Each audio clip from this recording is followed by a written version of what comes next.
கர்நாடகாவில் காவிரியின் குறுக்கே மேகதாது அணை கர்நாடக அரசு கட்டக்கூடாது என 4 நாட்கள் விழிப்புணர்வு நடைபயணத்தை மேற்கொண்டிருக்கின்றோம். இன்று 3வது நாள் திருப்பூரிலே தொடங்கி திருச்சியிலே இன்று முடிக்கின்ற என்னுடைய விழிப்புணர்வு பயணம். கர்நாடகாவில் மேகதாது அணை கட்டினால் காவிரி டெல்டா பாலைவனமாக மாறும். தமிழ்நாட்டில் காவிரியை நம்பி 8 கோடி மக்களில் கிட்டத்தட்ட 5.5 கோடி மக்கள் காவிரியை நம்பியிருக்கின்றார்கள். 38 மாவட்டத்தில் 28 மாவட்ட மக்கள் காவிரியை நம்பியிருக்கின்றார்கள். சென்னையிலே 1 கோடி மக்கள், சென்னை மக்களும் காவிரி தண்ணியைத்தான் வீராணமேரி மூலமாக குடித்துக் கொண்டிருக்கின்றார்கள். அது மட்டுமல்ல, மதுரை வைகையார் வந்தாலும் மதுரையில் மேலூர் காவிரி உபரிநீர் திட்டம், ராமநாதபுரத்தில் ராமநாத காவிரி உபரிநீர் திட்டம், இப்படியெல்லாம் அத்துணை மாவட்டங்களும் காவிரி நீரைத்தான் குடித்துக் கொண்டிருக்கின்ற ஒரு சூழலில் இந்த பிரச்சனை தமிழ்நாட்டுக்கும் கர்நாடகாவுக்கும் பிரச்சனை கிட்டத்தட்ட 200 ஆண்டுகளாக இருக்கின்ற இந்த பிரச்சனை தான். ஒவ்வொரு முறையும் கர்நாடகா பகுதியிலே ஆதிக்கம் செலுத்தி அவர்களுக்கு வேண்டிய திட்டங்களை நிறைவேற்றிக் கொண்டிருக்கின்றார்கள். இது வெள்ளையர்கள் காலத்திலிருந்து நடந்து கொண்டிருக்கிறது. 1924 ஒரு ஒப்பந்தம் போடப்பட்டுதான் அதன் பிறகுதான் அந்த பிரச்சனைக்கு முற்றுப்புள்ளி வந்து கர்நாடகாவிலே ஒரு டேம், KRS டேம் கட்டிக்கொள்ளலாம், தமிழ்நாட்டிலே மேட்டூர் அணை நாம் கட்டிக்கொள்ளலாம் என்று அந்த ஒப்பந்தம் 50 ஆண்டுகள் நீடித்து 74 வரை அந்த ஒப்பந்தம் இருந்து அதை நீட்டிக்கவில்லை. ஆனால் அந்த ஒப்பந்தம் முடிவதற்கு முன்பாக கர்நாடகாவிலே நம் அனுமதி இல்லாமல் ஹேமாவதி, ஹாரங்கி, கபினி என்று 3 அணைகளை புதிதாக கட்டிக்கொண்டார்கள். நம்ம அனுமதி இல்லாமல். நம்ம அப்போ கலைஞர் ஆட்சி, திமுக ஆட்சி, இந்திரா காந்தி அம்மையாருடைய அழுத்தம் காரணத்தால் நம்முடைய உச்சநீதிமன்றத்திலே வழக்கை நாம் திரும்ப பெற்றோம் அந்த நேரத்தில். அதனால தான் இப்போ கர்நாடகா மீண்டும் எப்படியாவது இன்னொரு அணையை கட்டிடலாம். இவ்வளவு காலமா கட்டின அணைகள் எல்லாம் சின்ன சின்ன அணைகள் தான். ஆனா இப்போ அவங்க கட்ட துடிக்கிற அணை வந்து மேகதாது அணை என்பது 70 TMC கொள்ளளவு கொண்ட அணை. அதாவது கர்நாடகாவில் உள்ள காவிரி குறுக்கே கட்டப்படுகின்ற மிகப்பெரிய அணை இந்த அணை தான். KRS அணை இதுக்கு முன்பு பெரிய அணை, அது 50 TMC.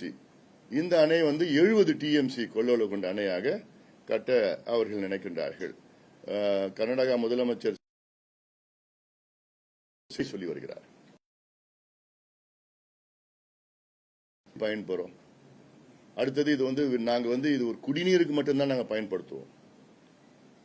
அதாவது இந்த மேகதாதான அவங்க கட்டணும்னு 50 ஆண்டு காலமா கோரிக்கை வச்சிருந்தாங்க. ஆனா இப்போ திடீரென்று 1 ஆண்டு காலமாக இது வந்து குடிநீர் திட்டம். இவ்வளவு காலமா இது பாசன திட்டம் தான் அவங்க அனுமதி கேட்டாங்க. ஆனா இப்போ இது குடிநீர் திட்டம்னு அப்படியே மாத்தி பேசுறாங்க. இது எப்படின்னா, குடிநீர் திட்டத்துக்கு, அதுவும் பெங்களூர் நகரத்துக்கு குடிநீர் திட்டம். பெங்களூர் நகரத்துக்கு குடிநீர் திட்டத்தில் ஏற்கனவே உச்சநீதிமன்றம் தீர்ப்பின்படி 4.25 TMC வழங்கப்படுகிறது. அது இல்லாம அங்க கிரவுண்ட் வாட்டர் எல்லாமே இருக்கு. இது இல்லாம வந்து அவங்க 4.25 அது 4.25 இல்ல, அவங்க 10 TMC எடுத்துக்கிறாங்க. நம்ம கணக்கே இல்ல. பெங்களூர் குடிநீருக்கு இன்னும் தேவை 5 TMC தான். 5 TMC தேவைப்படுகின்ற பெங்களூர் நகர குடிநீருக்கு கூடுதலாக நீங்க எதுக்கு 70 TMC கொள்ளளவு கொண்டு அணையை கட்டுறீங்க? அல்ல, இன்னொன்னு சொல்றார், ஒரு பக்கெட் தண்ணி கூட நாங்க பாசனத்துக்கு நாங்க பயன்பட மாட்டோம். அடடா, எப்படி ஒரு முதலமைச்சர் சொல்ற பேச்சு அதெல்லாம்? நாளைக்கு அதுல பாசனத்துக்கு பயன்படுத்தினாங்கன்னா நம்ம ஏதாவது கேட்க முடியுமா? யார்கிட்ட போய் கேட்க முடியும்? வழக்கு போட முடியுமா? வழக்கு போட்டாலும் ஒன்னும் ஆக போறது இல்ல. அந்த யாருடைய உச்சநீதிமன்ற தீர்ப்பையும் மதிக்கிறது கிடையாது, நடுவர் மன்ற தீர்ப்பை மதிக்கிறது கிடையாது. ஏன்னா அவங்க கொடுக்குற இடத்துல இருக்கிறாங்க, நம்ம பெற இடத்துல வாங்குற இடத்துல இருக்கிறோம். அதனால அவங்க என்ன சொன்னாலும் என்ன செஞ்சாலும் அதுதான் அதுக்கு பிடிவாதமா பண்ணுவாங்க. அதனால கடந்த காலத்துல கட்டிட்டாங்க, அணையை கட்டிட்டாங்க, விட்டாச்சு. இப்போ கட்டக்கூடாது, கட்ட விடக்கூடாது. அதுல அடுத்தது இப்போ இன்னொரு ஒரு உதாரணம் நான் சொல்றேன். கர்நாடகாவில் இப்போ மொத்தமா காவிரி குறுக்கே 4 பெரிய அணைகள் இருக்கிறது.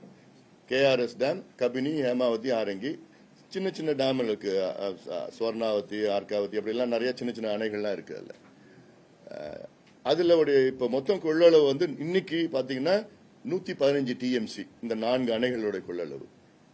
இப்போ மேகதாது அணை கட்டிட்டாங்கன்னா அது கூடுதலாக 70 டிஎம்சி. அப்ப மொத்தம் பாத்தீங்கன்னா 185 டிஎம்சியாக அவங்களுடைய கொள்ளளவு அதிகமாகும். நம்மளுடைய கொள்ளளவு 93 டிஎம்சி மேட்டூர் டேம், ஒரே ஒரு டேம் வச்சிருக்கிறோம் 93. அதுல தூர்ந்து போய் இப்ப 80 தான் இருக்குது அதுல. இப்போ அப்படி 93 டிஎம்சி கொள்ளளவு நமக்கு, அவங்களுக்கு 185 டிஎம்சி, 2 மடங்கு அதிகமா அவங்களுக்கு வந்துடும். அப்படி வந்துச்சுன்னா இப்ப வர தண்ணி கூட வராது. இப்ப தண்ணி வரல. நேற்றைய முன்தினம் பிள்ளிகுண்டுல போய் நான் தொடங்கினேன் இந்த நடைப்பயணத்தை.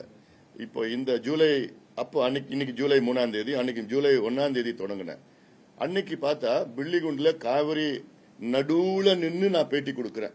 தண்ணியே சுத்தமா கிடையாது. வர தண்ணி வெறும் கழிவு நீர் தான் வருது. டேம்ல இருந்து தண்ணி திறக்கல.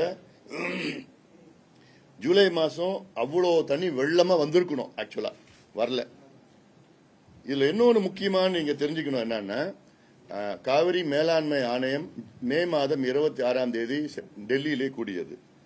அந்த ஆணையத்தின் படி ஜூன் மாதம் தமிழ்நாட்டுக்கு இவர்கள் 9.91 டிஎம்சி தண்ணியை திறந்து விட்டுருக்கணும். இதை திறந்து விட கர்நாடகம் ஏத்துக்கிட்டாங்க. ஆனால் ஜூன் மாதம் இவங்க நேற்று முன்தினம் வரைக்கும் தமிழ்நாட்டுக்கு இவங்க திறந்து விட தண்ணி 2.91 டிஎம்சி. அப்போ கேட்கறதே வெறும் 9.9 டிஎம்சி தண்ணி தான். காவிரி மேலாண்மை ஆணையம் அது ஆணையிட்டு தமிழ்நாடு கர்நாடகா ஏத்துக்கிட்டோம். ஆனா நமக்கு திறந்து விட்டது வெறும் 2.9 டிஎம்சி. இதுவரைக்கும் ஒரு முறை கூட கர்நாடகா அவங்க சொன்னதை கேட்கல, நடுவர் மன்றம் தீர்ப்பை மதிக்கல, உச்சநீதிமன்றம் இறுதி தீர்ப்பை மதிக்கல, எந்த ஒப்பந்தத்தையும் மதிக்கல. இது ஒரு பெர்ஃபெக்ட் எக்ஸாம்பிள். இப்ப அடுத்தது ஜூலை மாசம் கர்நாடகா நமக்கு கொடுக்க வேண்டிய தண்ணி காவிரியில 42 டிஎம்சி. இதை கொடுக்க போறது கிடையாது. இப்பயே நானும் சொல்லிடுறேன். நான் இத மேகதாது அணை கட்டுவதற்கு முன்பாகவே இந்த நிலைன்னா, அவங்க மேகதாது அணை கட்டிட்டாங்கன்னா இருக்கிற குடிக்கிறது தண்ணி கூட வராது. இப்போ மேட்டூர் அணை இன்னைக்கு 93 டிஎம்சி கொள்ளளவுல இன்னைக்கு 40 டிஎம்சி தான் இருக்கு. நேற்று போய் பார்த்து வந்த மேட்டூர் டேம் வறண்டு கிடக்குது. அந்த 42 டிஎம்சி வெறும் குடிக்கிறதுக்கு தான். குடிக்கிறதுனா திருப்பூர் நகரத்துக்கு உங்களுக்கு எல்லாம் நீங்க குடிக்கிற தண்ணி காவிரி தண்ணி தான். நொய்யல் ஆறு, அழகான நொய்யல் ஆறு உங்க ஊர் வழியா வருது. ஆனா நொய்யல் சாக்கடையா மாறிடுச்சு. திருப்பூர்ல, தாராபுரம், காங்கயம் இது எல்லாமே காவிரி கூட்டு குடிநீர் திட்டம் தான். காவிரியில் வர தண்ணி தான் குடிச்சிட்டு இருக்கீங்க நீங்க. இப்போ மேட்டூர் மேகதாது கட்டினா இந்த தண்ணி வராது. இது எல்லாரும் பாதிக்கப்படுற இது பிரச்சனை. இது அதனால இது எல்லாரும் ஒன்னா சேரணும், பொதுமக்கள் வரணும். அரசியல் கட்சிகள்லாம் நாங்க வந்திருக்கிறோம், சட்டமன்றத்தில் தீர்மானம் நிறைவேற்றிருக்கு, அதெல்லாம் எங்க வேலையை பண்ணிட்டு இருக்கிறோம். பொதுமக்கள் வரணும், இளைஞர்கள் வரணும், ஜென்சி போன்றவர்கள் எல்லாம் இதுல அழுத்தம் கொடுத்தால்தான் மத்திய மாநில அரசுகள் இதுல ஒரு கவனம் செலுத்துவாங்க. மாநில அரசு செலுத்திட்டு மத்திய அரசு செலுத்தணும்.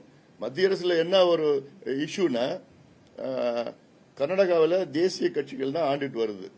பிஜேபி காங்கிரஸ் மாறி மாறி ஒரு முறை 2 முறை ஜனதா தள், பட் முக்கால்வாசி பிஜேபியும் காங்கிரஸும் தான்.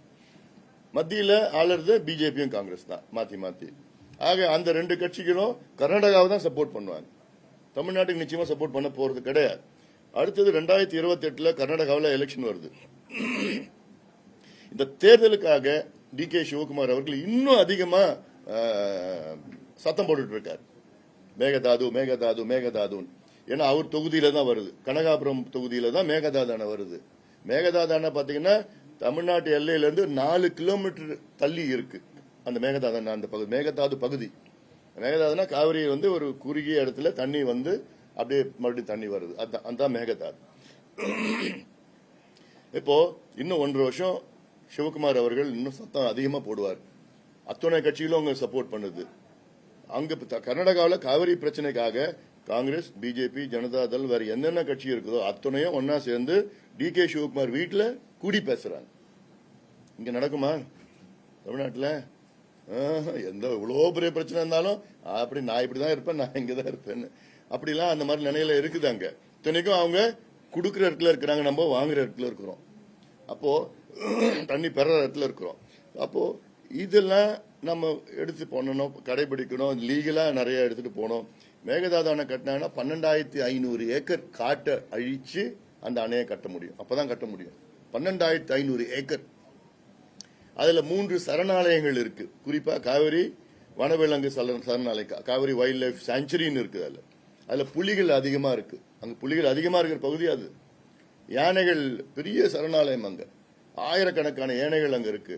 கரடியில இருந்து மான், 4 கொம்பு மான், மீன், மாசிர் மீன், நிறைய இஷ்யூ. 300-400 வருஷத்துக்கு பழமையான மரங்கள், லட்சக்கணக்கான மரங்கள் இருக்காங்க. இதெல்லாம் அழிச்சுதான் இந்த டேமை அவங்களால கட்ட முடியும். அதில் சமூக ஆர்வலர்கள்லாம் இதெல்லாம் இதை எதிர்க்கிறாங்க. சுற்றுச்சூழல் ஆர்வலர்கள் எதிர்க்கிறாங்க. எங்க கர்நாடகாவில் எதிர்க்கிறாங்க. ஆக இதுல கட்ட விடக்கூடாது. கட்டினா தமிழ்நாட்டில் மிகப்பெரிய ஒரு பாதிப்பு வரும், மிகப்பெரிய பஞ்சம் வரும் தமிழ்நாட்டில். ஏன்னா அவங்கள பத்தி தெரியும், எங்களுக்கு தண்ணி வேணும், எங்களுக்கு பாசனம். அதாவது நான் இன்னொரு செய்தி முக்கியமானது எப்படின்னா, 1974 காவிரியில அந்த கர்நாடகாவில் உள்ள காவிரி பாசனம் நிலப்பரப்பு வந்து 6.8 லட்சம் ஏக்கரா இருந்தது. 6.8 lakh ஏக்கர்ஸ் காவிரி பாசனம், அந்த நிலப்பரப்பு விவசாய நிலம். அது வந்து 1991 12 லட்சமா உயர்ந்து இருக்கிறது.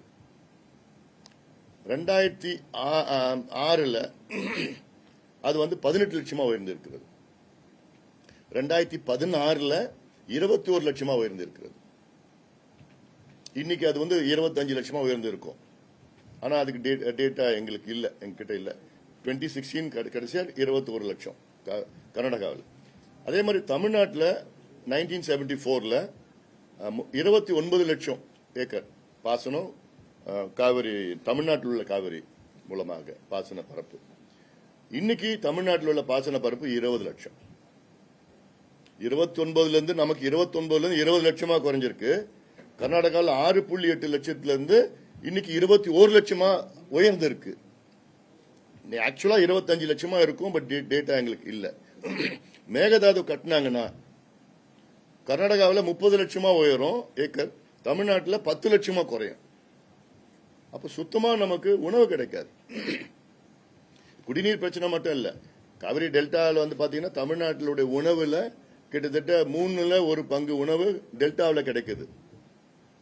60 விழுக்காடு உணவு வந்து இந்த காவிரி படுகையில எல்லா மாவட்டத்திலயும் வருது. தருமபுரி, சேலம், ஈரோடு, திருப்பூர், கரூர், திருச்சி, மற்ற எல்லா மாவட்டம், டெல்டா இல்லாத மாவட்டங்கள்ல அவ்வளோ காவிரியை நம்பி அவ்வளோ உணவு நம்ம கிடைக்குது. நமக்கு கடலூர் மாவட்டம்லாம் இருக்குது.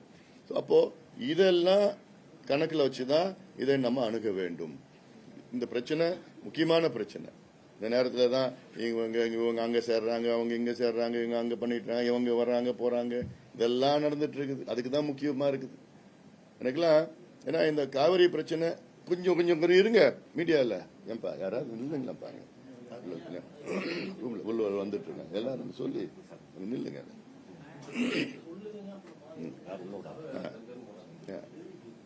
அதனால இது தமிழ்நாட்டினுடைய உயிர்நாடி பிரச்சனைய இதை எப்படி கையாளணும், இது வந்து அனைத்து கட்சி கூட்டம் தமிழக அரசு கூட்டணும், கூட்டி மத்திய அரசுக்கு அழுத்தம் கொடுக்கணும். பிரதமரை நாங்க எல்லாம் நாடாளுமன்றம், சட்டமன்றம் தலைவர்கள் எல்லாம் சேர்ந்து பிரதமர் அவர்களையும் ஜனாதிபதி அவர்கள், அதன் பிறகு நீர்வளத்துறை அமைச்சர் இதெல்லாம் சந்திச்சு பேசி, அதுக்கப்புறம் நல்ல ஒரு எக்ஸ்பர்ட்ஸ் அவங்கள அட்வொகேட்ஸா போட்டு பல வழக்குகள் போடணும்.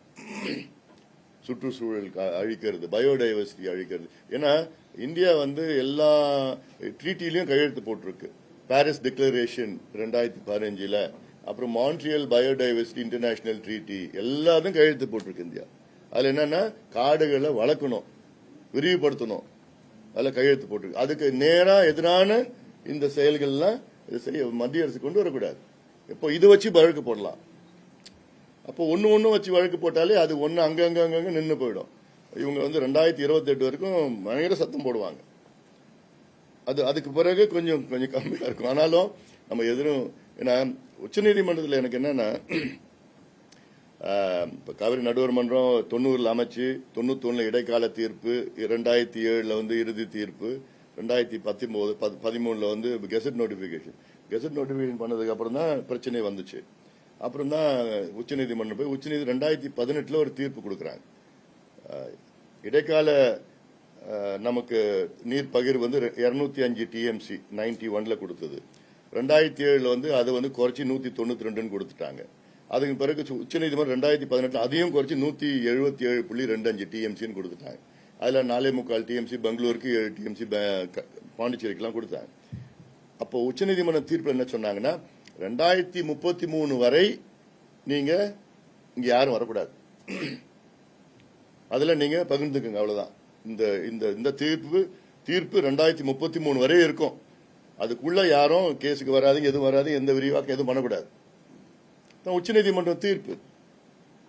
அதை மீறி மீண்டும் நாங்க கட்டுவோம் போட்டு, ஏன்னா அவருக்கு என்னன்னா அங்க இருக்கிற முதலமைச்சருக்கு என்னன்னா இதை வச்சுட்டு ஒரு கன்சால்டேஷன், ஒரு எமோஷன் கிரியேட் பண்ணணும், அப்புறம் அது ஒரு ஓட்டா மாறணும். ஏன்னா இந்த பகுதியில தான் அதிகமா கடந்த ஆட்சியில கடந்த தேர்தலில் அதிகமா வெற்றி பெற்றிருக்காங்க. மறுபடியும் இந்த பிரச்சனை எடுத்துக்குவாங்க. இன்னொன்னு நம்ம அதை லேசா அது தேர்தலுக்காக பண்ணாங்க மட்டும் நினைச்சுக்க கூடாது. ஏன்னா இப்போ டிபிஆர், அதாவது டீடைல் ப்ராஜெக்ட் ரிப்போர்ட், இத 2015 அப்போவும் மேகதாது கொண்டு வருவோம்னு கேட்ட நேரத்தில் நான் அப்போ இருக்கின்ற நீர்வளத்துறை அமைச்சர் உமா பாரதி அவர்களே நேரிலே சந்திச்சு இப்போ இந்த பிரச்சனைகளை பத்திலாம் சொன்ன உடனே அவங்களும் வந்து எனக்கு ஒரு கடிதம் எழுதியிருந்தாங்க. அப்போ 2015ல் அப்ப என்ன எழுதியிருந்தாங்கன்னா, காவிரி நடுவர் மன்றம் தீர்ப்பின்படி தமிழ்நாடு அனுமதி இல்லாத கர்நாடகாவில் டிபிஆர் கூட தயார் செய்யக்கூடாது, முடியாது என்று 2015ல் எனக்கு லெட்டர் எழுதியிருக்கேன். அது என்கிட்ட கடிதம் இருக்கு என்கிட்ட. அப்போ அப்படி இருக்கின்ற ஒரு சூழல் இப்போ தமிழ்நாடு அனுமதி இல்லாம இவங்க எப்படி டிபிஆர் தயார் பண்றாங்க? அதுல இன்னொரு வருத்தம் எனக்கு என்னன்னா, உச்சநீதிமன்றத்துக்கு போனாங்க. உச்சநீதிமன்றம் என்னன்னா, நீங்க டிபிஆர் தயார் செய்யலாம், ஆனா அது வந்து மேகதாதுக்கு அனுமதி கிடையாது, டிபிஆர் மட்டும் தயார் செய்யுங்க, அப்புறம் நீங்க முறையா பண்ணுங்க. எனக்கு புரியல. ஒரு முறை உச்சநீதிமன்றம் 2033 வரைக்கும் நீங்க எதுவும் பண்ணக்கூடாதுன்னு சொல்ற உச்சநீதிமன்றம் இப்போ நீங்க கர்நாடகா டிபிஆர் நீங்க தயார் செஞ்சுக்கங்க. அப்போ ஒரு முரணான ஒரு குழப்பமான ஒரு சூழல் இருக்குது. எனக்கு எல்லாம் மத்திய அரசு எல்லாமே நிச்சயமா கர்நாடகா தான் ஆதரிக்கும். ஏன்னா அவங்களுக்கு அங்க ஸ்டேக்ஸ், அடுத்தது பிஜேபி வெற்றி பெறணும், கர்நாடகாவில் வெற்றி பெறணும்னு அவங்களுடைய எண்ணம். மத்திய அரசு வந்து மேகதாது எதிர்க்காது, எதிர்த்தா இதை வச்சு அரசியல் கர்நாடகாவில் பண்ணிடுவாங்க. அப்படி நிறைய சூழல் இருக்கு. அதனால நம்ம இதுல மெத்தனமா இருக்கக்கூடாது. நடுவர் மன்றம் தீர்ப்பு கொடுத்துட்டாங்க, காவிரி மன்றத்துக்கு தீர்ப்பு கொடுத்துட்டாங்கன்னு சொல்லிட்டு அந்த மெத்தனமா இருக்கக்கூடாது. தொடர்ந்து நிறைய ஒரு 10-15 வழக்குகள் அரசு, தனியார், அப்புறம் தொண்டு நிறுவனங்கள், அப்புறம் தன்னார்வலர்கள், இப்படி எல்லாமே அங்கங்க கவர்மெண்ட் ஸ்பான்சர்டே போட்டுக்கிட்டு அங்கங்க கேரளால பண்ற மாதிரி தான். முல்லை பெரியாருக்கு அவங்களுக்கு நம்ம ஒரு பேபி டேம்ல ஒரு 15 மரம் இருக்கு. அந்த 15 மரத்தை அகற்றுவதற்கு அந்த பேபி டேம் வந்து ஸ்ட்ரென்தன் பண்ணதுக்கு கிட்டத்தட்ட 10-12 வருஷமா இழுத்துட்டு இருக்காங்க கேஸ போட்டு. அதனால நம்மளும் அரசியல் ரீதியா, சட்ட ரீதியா எல்லாமே நம்ம பண்ணணும். இன்னொன்னு அடுத்தது இந்த தீர்மானம் போட்டாங்க சட்டமன்றத்தில் சமீபத்தில், மேகதாது அணை கட்டக்கூடாதுன்னு தீர்மானம் போட்டாங்க. அது நல்ல தீர்மானம் தான். ஆனா அந்த தீர்மானத்தில் ஒரு திருத்தம் ஒன்று கொண்டு வந்தாங்க திரு உதயநிதி ஸ்டாலின் எதிர்க்கட்சி தலைவர் அவர்கள். திடீரென்று கொண்டு வந்த அந்த திருத்தம் அதுல என்னன்னா, காவிரி மேகதாது நடுவர் மன்றம் அமைக்கணும்னு.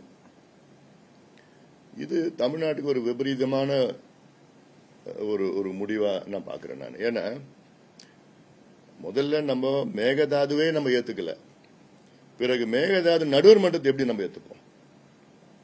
நீங்க ஃபர்ஸ்ட் ஸ்டெப் ஏத்துக்கிட்டாதான் நீங்க செகண்ட் ஸ்டெப் நீங்க போக முடியும். நீங்க ஃபர்ஸ்ட் ஸ்டெப்பே நீங்க ஏத்துக்கல, இந்த தீர்மானமே மேகதாது கட்டக்கூடாது தீர்மானம், அப்புறம் எப்படி நீங்க மேகதாது நடுவர் மன்றத்தை எப்படி நீங்க ஏத்துப்பீங்க? இது முரணான கருத்து. இதெல்லாம் இரண்டாவது, மேகதாது நடுவர் மன்றம் இந்த கோரிக்கை யார் வைக்கணும்னா கர்நாடகா வைக்கணும். அவங்க தான் டேம் கேட்கிறாங்க, அவங்க தான் கோரிக்கை தான் நடுவர் மன்றம் அமைக்கணும்னு அவங்க கோரிக்கை. இதை போய் தமிழ்நாட்டு சட்டமன்றத்தில் போய் நிறைவேற்றுவது வந்து விபரீதம். அவங்க சொல்ற காரணம், அரசு சொல்ற காரணம், இது வந்து அவங்க இது தண்ணீர் பிரச்சனை, குடிநீர் திட்டம்னு சொன்னாங்கன்னு. இதை போய் யாராவது நம்ப முடியுமா?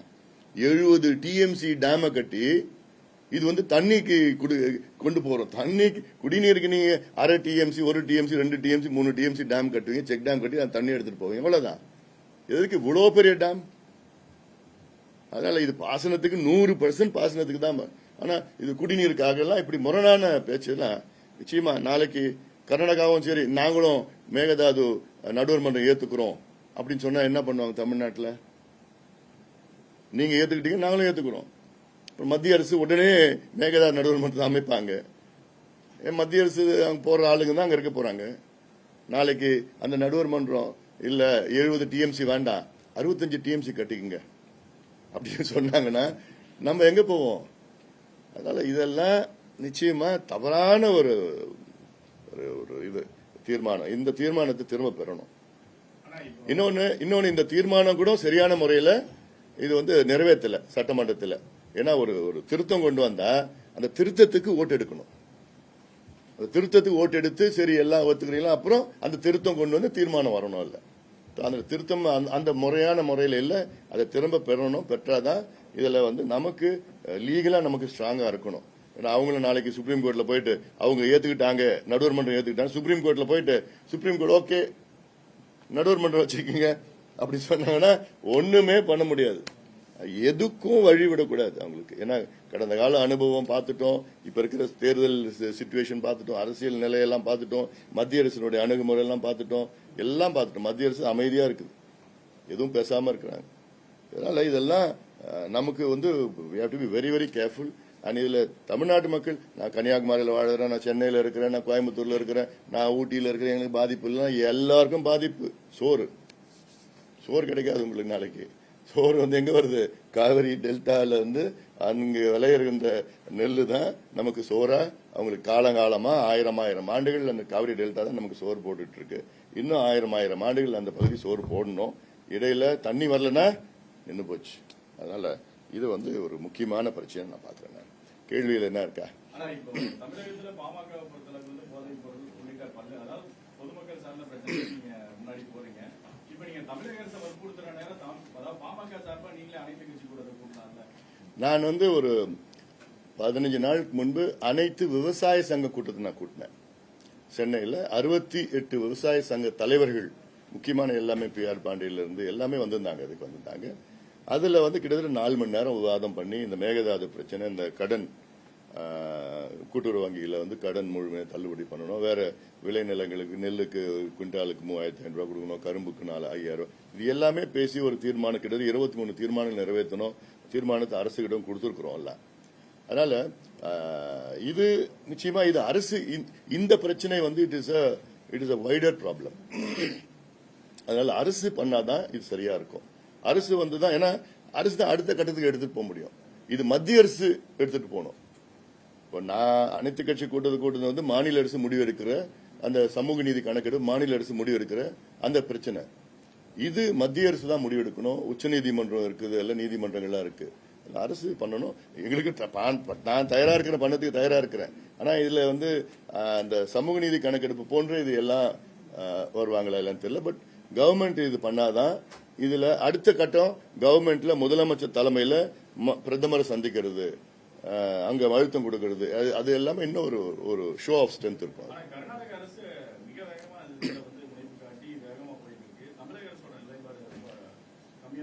இல்ல அதுதான் இப்ப நான் 4 நாள் அதான் பண்ணிட்டு இருக்கிறேன்.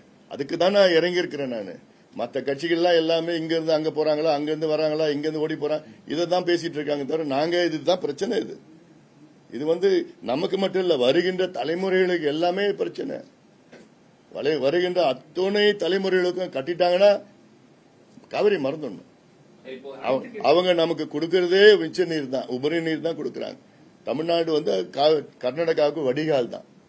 அவங்க டேம் எல்லாம் நிரம்பிடுச்சுன்னா தான் நமக்கு தண்ணி கொடுப்பாங்க. ஏன்னா இவ்வளோ பிரச்சனை நடக்கிற டைம்ல ஜூன் மாசம் 9.91 டிஎம்சி தண்ணி திறந்து விடணும்னு கர்நாடகா ஒத்துக்கிட்டாங்க காவிரி மேனேஜ்மெண்ட் போர்டில். ஆனா கொடுத்தது 2.91 டிஎம்சி தான் கொடுத்திருக்காங்க ஜூன் மாசம் ஃபுல்லா. ஜூலை மாசம் 42 டிஎம்சி கொடுக்கணும்னு ஒத்துட்டு இருக்காங்க. எங்க கொடுக்க போறாங்க? அப்போ இது மேகதாது கட்டுறதுக்கு முன்பாகவே இந்த நிலைன்னா மேகதாது கட்டுறாங்கன்னா அவ்வளவுதான். சார், இப்போ முதல்வர் பிரதமருக்கு கடிதம் எழுதியிருக்காரு, தொடர்ந்து அழுத்தம் கொடுத்துட்டு தான் இருக்குன்றாரு. வேற என்ன மாதிரியான நடவடிக்கைகள்? இப்போ அதான் சொல்ற, முதல்ல அனைத்து கட்சி கூட்டம் பேசி எல்லாருடைய கருத்துக்களும் கேட்கணும். கேட்டுட்டு அத்துணை தலைவர்கள், சட்டமன்ற நாடாளுமன்ற அத்துணை உறுப்பினர்களும் போய் பிரதமரை பார்க்கணும். கர்நாடகாவில் பார்த்தா அவங்க யார் ஒன்னா டி.கே. சிவகுமார் காங்கிரஸ், அங்க பிரதமர் பிஜேபி, அதெல்லாம் எல்லாம் நேரில் எத்தனை முறை போய் பார்த்திருக்காங்க. நீர்வளத்துறை அமைச்சர் பார்க்கிறாரு, எல்லாமே பார்த்து அழுத்தம் கொடுத்துரு. இதுதான் நமக்கு வேணும். யூ ஹேவ் டு பிரஷர் தம். அனைத்து கட்சி கூட்டம் போட்டாங்க அப்படின்னா இப்ப நீங்க நிச்சயமா போய் கலந்துப்பீங்க, ஏன்னா நீங்க தான் முன்னெடுக்கிறீங்க. மற்ற எதிர்கட்சிகளான அதிமுக, திமுக எல்லாம் வருவாங்களா? 100% வரணும், வருவாங்க 100%. ஏன்னா இது தமிழ்நாட்டு பிரச்சனை, தமிழ்நாட்டினுடைய ஒரு மிக மிக முக்கியமான பிரச்சனை. தமிழர்கள், இது தமிழர்களுடைய வாழ்க்கை பிரச்சனை நான் சொல்றேன். நாளைக்கு தண்ணி விடலன்னா, டேம் கட்டிட்டாங்கன்னா தமிழர்கள் வாழ முடியாத ஒரு சூழல். ஏன்னா நாங்க தருமபுரியோட பேசணும், மேடையில பேசுறப்போ ஒரு பக்கம் ஈகோ சைட், இன்னொரு பக்கம் ஜெனோசைட், ஸ்ட்ராங்கான வார்த்தை தான் நாங்க பேசணும். அதாவது ஈகோ சைட்னா ஈகாலஜியை டிஸ்ட்ராய் பண்றது ஈகோ சைட், என்வாயர்மெண்ட் டிஸ்ட்ராய் பண்றது பயோடைவர்சிட்டி ஈகோ சைட். ஏன்னா அது 12,500 ஏக்கர் காட்டு அழிச்சு இந்த டேமை கட்ட போறாங்க, அது ஈகோ சைட். அதே போன்ற தமிழர்களை தண்ணி கொடுக்காம பசி பஞ்சம் ஏற்படுத்தினா இது கிட்டத்தட்ட இனப்படுகொலை மாதிரி தான். இலங்கையில குண்டு போட்டு தான் இனப்படுகொலை செஞ்சாங்க. இங்க தண்ணியை நிறுத்தி இனப்படுகொலை செய்யற சூழல். இனப்படுகொலைன்னா சாப்பாடு இல்லைன்னா எங்க போவோம்? இது நான் இன்னைக்கு சொல்ல, ஃபியூச்சர்ல ஸ்லோவா நடக்க போகுது. அல்ல, இப்ப உலகம் முழுவதும் தண்ணி தானே பிரச்சனை. மூன்றாவது உலக போர் தண்ணினால வரும்னு பண்ணிருக்காங்க. இதெல்லாம் அப்போ இது ஒவ்வொன்றும் நம்ம சண்டை போட்டுக்கிட்டே தான் இருக்கணும். இந்த முன்னெடுப்புக்கு நன்றி சார். இப்போ ஏற்கனவே என்னன்னா நிறைய தண்ணி வீணாகுதுன்னு சொல்லிட்டு இருக்காங்க. தமிழ்நாட்டுல மழைக்காலங்களில் வரக்கூடிய தண்ணியை ப்ராப்பரா நம்ம சேவ் பண்றது இல்ல. ஏன்னா தாமிரபரணியில் ஆரம்பிச்சு வைகையில கொண்டு கனெக்ட் பண்றதுல நிறைய திட்டங்கள் போட்டாங்க, ஆனா எதுவுமே செயல்படுத்தல. சோ நீர் மேலாண்மையில கடந்த ஆட்சி காலங்கள்ல குறைபாடு இருந்தது உண்மை. அது நீங்க வலியுறுத்துவீங்களா சட்டமன்றத்தில்? நல்ல சூப்பரான கேள்வி கேட்டீங்க. அதாவது இந்த திராவிட கட்சிகளுடைய மிகப்பெரிய ஃபெயிலியர், 60 ஆண்டு காலம் மிகப்பெரிய ஃபெயிலியர் நீர் மேலாண்மை. Biggest failure of this Dravidian parties is water management and irrigation. பல மாநிலங்களுக்கு நான் போயிருக்கிறேன். அத்தனை மாநிலங்களிலும் நீர் மேலாண்மை, நீர் பாசன திட்டங்களுக்கு அவ்வளோ லட்சக்கணக்கான கோடி ரூபாய் ஒதுக்கீடு செஞ்சு அவங்க எல்லாமே நிறைவேற்றிட்டு இருக்கிறாங்க. பெரிய பெரிய திட்டம். இப்ப கர்நாடகாவில் பாத்தீங்கன்னா கிருஷ்ணால அப்பர் கிருஷ்ணா ரிவர் ப்ராஜெக்ட் கிட்டத்தட்ட 77,000 கோடி. நம்ம 500 கோடி, 200 கோடி, 250, அது கூட பண்ண மாட்டேன். இவங்களுக்கு தெரியல, அதான் பிரச்சனை. நாங்களும் எவ்வளவு கத்திட்டு வரோம். அத்திக்கடவு அவிநாசி திட்டம் 52ல அறிவிச்சு, 52ல இருந்து கோரிக்கை, பக்தவாச்சோளம் 67 அறிவிச்சார், அப்ப 9 கோடி. இன்னைக்கு 3,500 கோடி செலவு பண்ணிருக்கணும். ஆனா 1,550 கோடி தான். அதுவும் காளிங்கராய வாய்க்கால அந்த பக்கத்துல தண்ணி எடுத்து வருது. நாங்க சொல்லுது பிள்ளூர் அணையில இருந்து தண்ணி எடுத்தா கிரேடியன்ட் மூலமா அவிநாசி, பெருந்துறை எல்லாம் தண்ணி வரும். இங்க ஒண்ணுமே பிரச்சனை இல்லை. அப்போ இதெல்லாம் விட்டுட்டாங்க. இப்போ நல்லார் பாம்பார் திட்டம், புன்னம்பழா பாண்டியார் புன்னம்பழா திட்டம், இது திட்டம் கேரளாவில் வீணா தண்ணி கடலுக்கு போயிட்டு இருக்கு. அதுல என்ன ஒரு 14 கிலோமீட்டர் டனல் கொண்டு வரணும். இப்ப இருக்கிற டெக்னாலஜில எத்தனை டனல் எவ்வளவு எப்படின்னா கட்டிட்டு போலாம். இது மனிதர்கள் போகல, தண்ணி வர டனல் அவ்வளவுதான். அது டனல் கொண்டு வந்துட்டா அந்த தண்ணிய ஒட்டுமொத்தம் இந்த அத்திக்கடு அவிநாசி திட்டத்துக்கு சக்சஸ் பண்ணலாம். இதுக்கு பார்ட் 2 கொண்டு வரணும். அத்திக்கடு அவிநாசி பார்ட் 2 கொண்டு வரணும். இது நாங்க எங்களுடைய கோரிக்கை. இது அப்போ காவேரி குண்டார் திட்டம் இதுல 10-12 டிஎம்சி வீணா போற தண்ணி தான் இல்ல. தண்ணி எடுத்து விருதுநகர்ல குண்டார்ல இருக்கு, விருதுநகர்ல போய் கொண்டு போகணும். புதுக்கோட்டையில வடவெள்ளார் அதுல கனெக்ட் பண்றேன்னா புதுக்கோட்டை மாவட்டத்தில் இருக்கிற ஏரியில கொண்டு போகலாம். அப்புறம் ராமநாதபுரம் வைகையில, மதுரை வைகையில, ராமநாதபுரம் போற வைகையில அங்க கனெக்ட் பண்ண, அங்க அரசு மங்கல ஏரியில இருந்து மத்த எல்லாத்தையும் ஏரி கொண்டு போகலாம். அப்படியே விருதுநகர் போனா குண்டார்ல கனெக்ட் பண்ணா அங்க தண்ணி. மேட்டூர் உபரிநீர் திட்டம் சேலம் டிஸ்ட்ரிக்ட்ல 11 தொகுதியிலயும் தண்ணி கொண்டு போறது. இது உபரிநீர் காலத்துல காவிரி, தருமபுரி காவிரி உபரிநீர் திட்டம், தருமபுரி மாவட்டம் அங்கதான் காவிரியே வருது. ஆனா அந்த மாவட்ட மக்களுக்கு அது பார்க்கலாம், அதை அனுபவிக்க முடியாது. வறட்சி, 3 லட்சம் பேர் வெளியில இருக்கிறான், வேலையில்லை. அப்போ இந்த திட்டங்கள் எல்லாம் நிறைவேற்றிருந்தா நமக்கு இன்னும் ஓரளவுக்கு, மழை காலத்தில் தண்ணி இப்போ 2023 கிட்டத்தட்ட 600 TMC தண்ணி கடல்ல போயிருக்கு. ஆனா இப்ப என்ன பிரச்சனை நமக்குன்னா, நமக்கு இருக்கிறது ஒண்ணுதான், மேட்டூர் அணை. அதுவும் 93ல இருந்து 80 வந்துருச்சு, தூர்ந்து போயிடுச்சு. தூர் வரல, வெள்ளக்காரங்கள் தூர் வரல. அதுக்கு கீழே என்ன செய்யணும்? மேட்டூர் கீழே தடுப்பணைகளை கட்டணும்.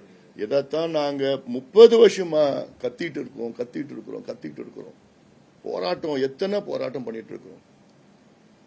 காவிரியில இப்ப மாயனூர்ல அகண்ட காவிரி, அதுல அகண்ட காவிரியில 2.5 கிலோமீட்டர் இந்த கடைசியில அதுல பெரிய செக் டேம் கூட வேண்டாம். ஏற்கனவே ஒண்ணு தண்ணிக்காக இந்த இருக்கு. ஒரு செக் டேம் கட்டினா 1 TMC தண்ணி கொண்டுடலாம். அங்க இருந்து அங்க ஒரு 5 கிலோமீட்டர் 10 கிலோமீட்டர் தள்ளி ஒவ்வொரு செக் டேம் கட்டினாங்கன்னா 1/2 TMC 3/4 TMC 1 TMC. Kollidam 115 kilometre. அந்த கொள்ளிடத்துல ஒவ்வொரு 10 கிலோமீட்டர்லயும் ஒரு செக் டேம். ஏன் இந்த செக் டேம் கட்ட மாட்டா? மணல் எடுக்க முடியாது. வெக்கக்கேடு, இதெல்லாம் அவமானப்படணும். மணல் கொள்ளையடிக்கிறதுக்காக இவ்வளவு காலமா 2 கட்சியும் செக் டேம் கட்டாம இன்னைக்கு நாசப்படுத்திட்டு இருக்காங்க. கேரளாக்காரங்க பாருங்க, அவங்கள தடை, மணல் எடுக்க தடை இருக்கு. ஆமா, இங்கதான் நம்ம தான் இழிச்சு வாயங்களாச்சு. காசுக்கு என்ன வேணா பண்ணிடுவோம்ல தமிழ்நாட்டுல இங்க இருக்கிற ஆளுங்களை. இப்ப ஓபன் கேனல்ல வருது, இந்த க்ளோஸ்ட் பைப்ல கொண்டு போனோம்னா விரயம் இல்லாமல் பயன்படலாம்னு சொல்லி ஒரு சாரார் சொல்றாங்க. இல்ல ஒரு சாரார் இல்ல நிலத்தடி நீர் பாதிக்கப்படும். இது உங்களுடைய கருத்து என்ன மாதிரி? மறுபடியும் சொல்லுங்களேன், என்ன மாதிரி? ஆக்சுவலா கிட்டத்தட்ட 120 கிலோமீட்டர் பரம்பிக்குளம் ஆலியா இருக்கு. ஆமா ஆமா, ஓபன் கேனல்ல வருது. நீங்க சொன்ன மாதிரி கான்டூர் கேனல்ல வந்து திருப்பி அணையில சேர்த்து அங்க இருந்து வந்துட்டு இருக்கு. ஓபன் கேனல்ல வரதுனால இது கேனலும் பழுதாயிடுச்சு. நிறைய சீபேஜஸ் அது போக இந்த கிருஷ்ணா வாட்டர் மாதிரி அது அங்கங்க பைப்பை போட்டு எல்லாம் எடுத்துட்டு கொஞ்சோண்டு தண்ணி மீதி வரும். நீங்க மேல்மடையில என்ன பண்றாங்கன்னா பெரிய பெரிய அரசியல்வாதிகள் 100 ஏக்கருக்கு பம்ப் பண்ணி எடுத்துட்டு எல்லாம் எடுத்துட்டு இருக்காங்க. கடைமடை வந்து வெள்ள கோயில் வரைக்கும் வருது. இதை வந்து க்ளோஸ்ட் பைப்ல கொண்டுட்டு வந்தா, இப்ப காவிரி ஸ்கீம் வாட்டர் மாதிரி எல்லாம் பாத்தீங்கன்னா க்ளோஸ்ட் பைப்ல கொண்டு வந்தா ப்ராப்பரா பண்ண இன்னும் கூட ஆயக்கட்டு அதிகம் பண்ணலாம்னு சொல்லி ஒரு சாரா சொல்றாங்க. ஒரு சாரா இல்ல விட மாட்டாங்க, அவங்க தண்ணி எடுக்க முடியாது. இல்ல அதை பத்தி உங்க கருத்து? நிச்சயமா போன கவர்மெண்ட்ல 4500 கோடிக்கு ஒரு டிபிஆர் ரெடி பண்ணாங்க. பரம்பிக்குளம் ஆலியாரை வந்து ரெனோவேட் பண்றது. அந்த டிபிஆர் வந்து ரீசெண்டா திருப்பூர் விசிட் பண்ண பொறுப்பு அமைச்சர் மிஸ்டர் அருண்ராஜ் வந்து அதை இல்ல, இந்த டிபிஆர் கேன்சல் பண்ணிட்டு குழாய் வழி பாசனத்துக்கு முக்கியத்துவம் பண்ணி ஒரு டிபிஆர் ரெடி பண்ணுங்கன்னு சொல்லிட்டு போயிருக்காரு. இது ஒரு செக்ஷன் ஃபார்மர்ஸ் கிட்ட வந்து எதிர்ப்பு கிளப்பியிருக்கு. அதாவது டிஏபி வந்து ரெனோவேட் பண்றது ரொம்ப முக்கியம்னு சொல்றாங்க. அதே கடமடை விவசாயிகள் வந்து குழாய் வழி பாசனத்தை வலியுறுத்துறாங்க. அது இது மாதிரி இந்த அப்பர் பவானி ஸ்கீம்ல இருந்து இந்த காலங்கள் இதே ஒரு கண்டென்ட். இது உள்ள போனோம்னா அவங்களுக்கு மேல இருக்கிறவங்க பண்ணக்கூடாதுன்னு சொல்லுவாங்க, கீழே இருக்கிறவங்க வேணும்னு சொல்லுவாங்க. பேச்சுவார்த்தை மூலயமா இதை ஒரு பேலன்ஸா கொண்டு போகணும். பட் வாட் எவர் இஸ் தண்ணி கேரளாவுக்கு இப்போ அட்டப்பாடியில வந்து நம்ம சிறுவாணி தண்ணி அங்க கிட்டத்தட்ட 6 TMC போட்டு அங்க கட்டுறதுக்கு முயற்சி பண்ணிக்கின்னு ஒரு 3 இடத்துல பண்ணி அப்புறம் நம்ம எல்லாம் போய் பிரச்சனை பண்ணி இப்ப கொஞ்சம் நிறுத்தி வச்சிருக்கிறாங்க. ஸோ ஒவ்வொரு இடத்துலயும் அவங்க வந்து அந்த கேரளாவில் அங்க அணை கட்டக்கூடாது. ஏன்னா கேரளாவுக்கு அது தேவையில்லை. கேரளாவில் மொத்தமா அவங்க விவசாயம் பண்றதில்ல, ஏதோ கொஞ்சம் கொஞ்சமா பண்றாங்க. அவங்க தண்ணி கடலுக்கு தான் போயிட்டு இருக்குது அவங்களுக்கு. நமக்கு தான் அதை போய் பார்த்து பேசி இந்த அவ்வளோ ஸ்கீம்ஸ் இருக்குது மேற்கு தொடர்ச்சி மலையில். அத்தனையும் நம்ம போய் ஒரு சயின்டிபிக்கா அப்ரோச் பண்ணி டெக்னிக்கலா எவ்வளோ technology has come long way. And உலகம் முழுவதும் எல்லாம் அங்க போய் பார்த்தாலே தெரியுது. அது அதெல்லாம் பயன்படுத்தணும். நான் வந்து நீர்வளத்துறை அமைச்சரை சந்திக்க போறேன். திரு புசி ஆனந்த் அவர்களை நான் சந்திக்க போறேன். நான் அவருடைய அதிகாரிகள் வைத்து நான் கடந்த முறை சந்திச்ச நேரத்தில் நான் சொன்னேன் நான் பண்ணணும். ஏன்னா தமிழ்நாட்டில் இருக்கிற அத்தனை வாட்டர் ஸ்கீம்ஸ் அதுக்கு முக்கியத்துவம் கொடுங்க. ADB bank, BRICS bank, world bank எல்லாமே வந்து mitigation adaptation, global warming, climate change mitigation அடாப்டேஷனுக்காக அவங்க லட்சக்கணக்கான கோடி கடன் கொடுக்க தயாரா இருக்கிறாங்க. ஸோ நம்ம நல்ல ப்ராஜெக்ட் ரிப்போர்ட் தயார் பண்ணிட்டா we can இதெல்லாம் எல்லாம் அங்கங்க பகுதியில் பண்ணிக்கலாம். அண்ட் இது வந்து நிறைய வந்து சின்ன சின்ன ஸ்கீம்ஸ், இதுக்கு வந்து அவ்வளோ ரொம்ப செலவாகாது. அது அது கொஞ்சம் அங்கங்க கொஞ்சம் கொஞ்சம் போட்டு நிறைவேற்றலாம், பண்ணலாம். அது ஏன்னா இதுக்கு முன்பு வந்து யாரும் இவங்களுக்கு அது ஒரு யோசனை இல்லை. இப்போ இதுக்கு முன்னாடி 60 வருஷமா இருந்தாங்களே, அவங்களுக்கு முழுசா இந்த கான்செப்டே அவங்களுக்கு தெரியல, அதோட முக்கியத்துவம் தெரியல, பண்ணல. இவங்களுக்கு அந்த நோக்கம் இந்த மணல் எடுக்கணும், மணல் இல்லைன்னா இது மணல் எடுக்கக்கூடாது, அங்க அப்படி அந்த திங்கிங் தான் இருந்தது இவங்களுக்கு. வர தண்ணி எப்படி பண்ணிக்கிறது? இப்போ நமக்கு தமிழ்நாட்டில் 42,000 ஏரி இருந்தது. இப்போ வந்து 27,000 ஏரி தான் இருக்கு. 15,000 ஏரி புனிஞ்சு போச்சு, முடிச்சுட்டாங்க இந்த 2 கட்சியும். அவங்களுக்கு ஏன்னா அந்த ஏரியோட முக்கியத்துவம் தெரியல. திண்டிவனத்தில் ஏரியில ஒரு பஸ் ஸ்டாண்ட் கட்டுறாங்க. நான் அது கேஸை போட்டு எல்லாம் பண்ணியும் அதுக்குள்ள நாங்க இது பண்ணிட்டோம், அப்படி பண்ணிட்டோம் என்னென்னமோ.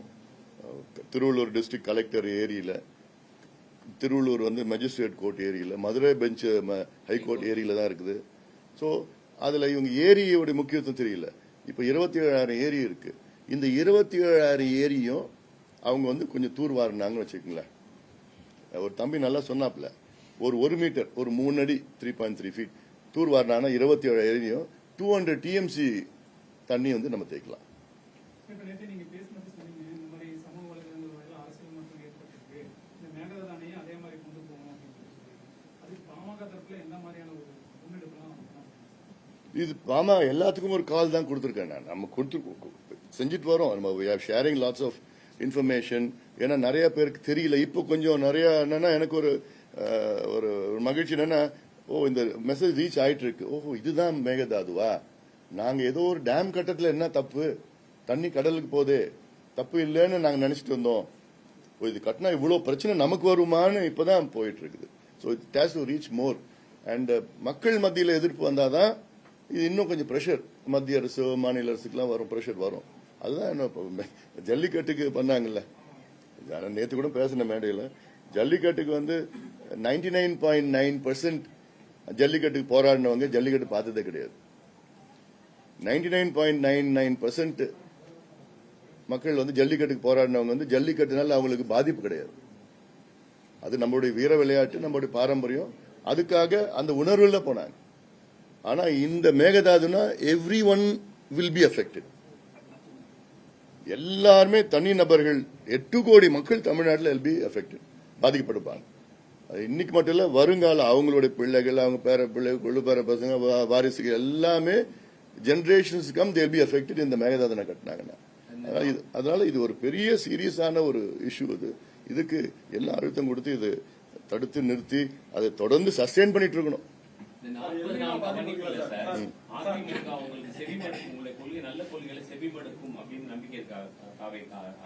புரியல 40 நாள் நீங்க கவனிச்சிருக்கீங்க இல்லையா? நல்ல விஷயங்களை சட்டமன்றத்திலேயோ உங்களை கட்சி தலைவர்களோ நல்ல விஷயத்தை அறிவுரையா ஆலோசனையா சொன்னா அவங்க ஏற்றுக்கொள்ளக்கூடிய மனப்பான்மையில் இருக்கிற ஏத்துக்கிட்டு இருக்காங்க. They are with open mind ஏத்துக்கிட்டு இருக்கிறாங்க. இப்போ நாங்க சொல்லி சமூக நீதி கணக்கெடுப்பு சொல்லியிருக்கிறோம், அதோட முக்கியத்துவம் சொல்லியிருக்கிறோம். அனைத்து கட்சி கூட்டத்தை கூட்டணும். அப்புறம் போய் சிஎம் நான் நேரில் பார்த்தப்போ ஒரு 20 மினிட்ஸ் விலக்கி சொன்னப்பறம் ஏத்துக்கிட்டாரு, ஏத்துக்கிட்டு அறிவிச்சிருக்கிறாங்க. இப்போ இந்த நீட் திட்டங்களுக்கு வந்து நான் அவர் மிஸ்டர் திரு ஆனந்த் அவர்களை, அமைச்சர் ஆனந்த் அவர்களை வந்து நான் பேசினப்போ சொன்னேன், நான் வரேன், நான் வந்து ஒரு இஷ்யூ நீட் திட்டங்கள் சம்பந்தமா நான் உங்க அதிகாரிகள்கிட்ட வச்சு பேசணும்னு, தயவு செய்து வாங்க, எப்போ நீங்க சொல்லுங்க, நாங்க ரெடியா இருக்கோம். So they are willing to listen and it's ஒரு ஹெல்தி இனிஷியேட்டிவ். அது அக்கப்பூர்வமா நான் பாக்குறேன். நாங்க எல்னினோ பாதிப்பு வந்து தமிழ்நாட்டில் கரெக்டா 26 மாவட்டங்களுக்கு மேல வந்து நவம்பர் மாசத்துல ஒரு மிகப்பெரிய வறட்சியை ஏற்படுத்தும் அப்படிங்கிறது மத்திய அரசு எச்சரிக்கை கொடுத்திருக்கு. இப்ப நீங்க தமிழக அரசுக்கு என்ன மாதிரி அதான் முன்னெச்சரிக்கை நடவடிக்கைகள் நிச்சயமா எடுக்கணும். அது இந்த எல்னினோ வந்து சூப்பர் எல்னினோன்னு சொல்றாங்க. அதுக்கு பேர் என்னென்னமோ வச்சிருக்கிறாங்க. ஏன்னா இது கிட்ட 150 ஆண்டுகளுக்கு அதிகமான எல்னினோ. இந்த எல்னினோ வந்து சும்மா எப்பவுமே ஒரு 7-8 வருஷத்துக்கு ஒரு முறை இந்த பக்கம் வரும். பசிபிக் ஓஷன்ல அங்க ஒரு வார்மிங் எஃபெக்ட், அட்லாண்டிக்ல வந்து இந்தியன் ஓஷன் வழியா வந்து கிட்டத்தட்ட ஒரு 100 கண்ட்ரிஸ் வில் பி அஃபெக்டட். இல்ல இதுல ஒரு பக்கம் வறட்சி, பெரிய ஒரு வறட்சி வரும். ஏன்னா இப்ப மழை பற்றாக்குறை, தென்மேற்கு பருவம் தொடங்கிடுச்சு. போன மாசமா வந்து கிட்டத்தட்ட we had a deficit. இந்த ஜூலை மாசம் அவங்க சொல்றது 60-65% டெபிசிட் சொல்றாங்க. ஸோ இந்த 2 டெபிசிட் வந்துனாலே மிகப்பெரிய பிரச்சனை வரும். வடகிழக்கு எப்படின்னு தெரியல, அது அடுத்தது வரப்போகுது. இதுல தமிழக அரசு நிச்சயமா முன்னெச்சரிக்கை நடவடிக்கை எடுக்கணும். அதிக பாதிக்கப்படுது விவசாயிகள். ஏன்னா இப்ப இந்த குறுவை சாகுபடி இல்ல, போன வருஷம் 6.5 லட்சம் ஏக்கர் குறுவை சாகுபடி நடந்தது. நல்ல மழை இருந்தது, வெள்ளம் இருந்து. இன்ஃபேக்ட் டேம் வந்து முன்னாடியே திறந்துட்டாங்க. தண்ணி கிட்டத்தட்ட ஒரு 10 முறை வழிஞ்சிச்சு மேட்டூர் டேம். இந்த வருஷம் 2 லட்சம் ஏக்கர் தான் இருக்க போகுது. அந்த 2 லட்சம் ஏக்கர் எப்படின்னா நிலத்தடி நீர் பயன்படுத்தி தான். அதுக்கு வந்து குறுவை தொகைன்னு ஒன்று இன்னும் கொடுத்து, அது ஒன்றுமே இல்லை. அது எவ்வளோ ஒரு 200 கோடியோ 300 கோடியோ 150 கோடியோ என்னமோ கொடுத்துருக்காங்க. அது ஒன்றுமே அதை வச்சுட்டு என்ன பண்ண முடியும்? ஸோ அப்போ விவசாயிகளுக்கு வந்து இன்னும் கொஞ்சம் இலவச மின்சாரம் அது அந்த அந்த கான்செப்ட்லாம் இன்னும் கொஞ்சம் கொடுத்து அந்த நிதி கொடுத்து அதெல்லாம் கொடுத்து பண்ணணும் ஒரு பக்கம். அடுத்தது வந்து நம்ம இருக்கிற ஏரிகள் குளங்கள் அத்தனையும் தூர் வாரணும். ஆற்றுல எந்த மணலும் எடுக்கக்கூடாது. இந்த ஒரு ஒரு ஒரு வார் ஃபுட்டிங்கில் இது பண்ணாதான் வாட் எவர் ரெயின் வருது நம்ம ஸ்டோர் பண்ண முடியும். இப்போ பருவம் என்ன ஆயிடுச்சுன்னா ஒரு 40 ஆண்டுகளுக்கு முன்பு பருவம் வந்து வடகிழக்கு தென்மேற்கு நமக்கு 2 பருவம். வடகிழக்கு தான் நம்ம மோர் டிபெண்ட் அதிகமா இருக்கு, தென்மேற்கு வந்து ஓரளவுக்கு இருக்கு. இது 2 பருவம் சேர்த்து 45 இருந்து 50 நாள் பெஞ்சிட்டு இருந்தது. 6 மாசம் பருவம் இருக்கு. ஆனாலும் மழை பெய்யற நாட்கள் வந்து 45 இருந்து 50 நாட்கள். இன்னைக்கு வந்து 30 இருந்து 35 நாள்ல பெய்யுது. ஆனா 40 ஆண்டுகளுக்கு முன்பு அதிகமா பெய்யுது. அப்போ வந்து 900 மில்லிமீட்டர்ஸ் பெஞ்சது, இப்போ 950 மில்லிமீட்டர்ஸ் பெய்யுது. ஆனா குறுகிய காலத்துல பெய்யுது. சரி, ஒரே நாள்ல பாத்தீங்கன்னா 800 மில்லிமீட்டர். அப்ப தண்ணி தேக்கி வைக்கிறது இடம் இல்லை. கொஞ்சம் கொஞ்சமா பெஞ்சனா கூட ஓரளவுக்கு இருக்கும். All the water is run off. அதுக்கு நம்ம இருக்கிற ஏரியை சுத்தப்படுத்தி தூர்வாரி நல்ல ஒரு வார் ஃபுட்டிங்ல பண்ணணும். இருக்கிற 27,000 ஏரிகள் இருக்கு, அதெல்லாம் போய் நம்ம பண்ணணும். இப்ப மேட்டூர் டேம் வந்து நான் சொல்லியிருக்கேன், ஒரு 15 TMC சில்ட் இருக்கு. அது வெள்ளக்காரன் காலத்துல தூர்வானது தூர்ல பண்ணல. ஆனால் இப்ப கவர்மெண்ட்ல என்ன ஒரு பாலிசி எடுத்திருக்காங்கன்னா விவசாயிகள் வந்து அந்த வண்டல் மண் ஏரியில எடுத்துட்டு போலாம் எல்லாம் பண்ணிருக்காங்க. இல்ல கடந்த ஆட்சி காலத்துல அதையும் விட்டு வைக்கல. அந்த ஒரு கம்பெனி அனுமதி இல்லாம தமிழ்நாட்டுல எந்த வண்டல் மண்ணும் யாரும் எடுக்க முடியாது, எங்கேயும் எடுக்க முடியாது, மணல் எடுக்க முடியாது. எல்லாம் அந்த மாதிரி ஒரு சூழல்ல உருவாக்கிட்டாங்க. திருப்பூர்ல அமராவதி அணையிலே வந்து கிட்டத்தட்ட 30 அடிக்கு மேல ஸ்லெட் இருக்குது. எல்லாமே வைகை ஆக்சுவலி 8.5 TMC இப்ப இருக்குது. 4 TMC தான் இருக்கு வைகையில் இருக்கு. பவானி சாகர் 32 TMC, அதுலயும் எல்லாமே சில்ட் தான் இருக்கு எல்லாம். ஸோ ஒரு கிட்டத்தட்ட நம்ம 11 டேம்ஸ் முக்கியமான ஒரு டேம் இருக்கு. இது எல்லாமே கொஞ்சம் ஆனா it be very expensive to do it. But ஆனாலும் ஆக்சுவலி இப்போ இந்த குளோபல் வார்மிங் கிளைமேட் சேஞ்சுக்காக வேர்ல்ட் பேங்க் வந்து they are ready to support in a big way provided you give a project. அது பண்ணணும். ஏன்னா மிட்டிகேஷன் அடாப்டேஷன் ஒன்று இருக்குது. அதில் அதுக்கு அடாப்டேஷன் மிட்டிகேஷன்னா முன்னெச்சரிக்கை நடவடிக்கை. இப்போ எல்னினோ மிட்டிகேஷன் எஃபெக்ட்ஸ் சொல்லிட்டு பேங்க்ஸ்லாம் சப்போர்ட் பண்ணுவாங்க. ADB பிரிக்ஸ் பேங்க் சப்போர்ட் பண்ணுவாங்க. அதுல வந்து அடாப்டேஷன் நம்மள அடாப்ட் பண்ணிக்கணும்.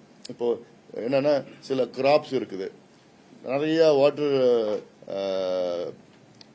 நீர் தேவைகள் அதிகமா இருக்கிற பயிர்கள் வந்து நம்ம கொஞ்சம் கொஞ்சமா கொஞ்சம் பண்ணலாம். பட் கொஞ்சம் மாற்றம் கொண்டு வந்திருக்கலாம். அது மாதிரி ஒரு கிராப் ஆல்டர்னேட்டிவ் கிராப்ஸ் இருக்குது. அதில் இதெல்லாம் நம்மள அடாப்ட் நேரமாச்சா?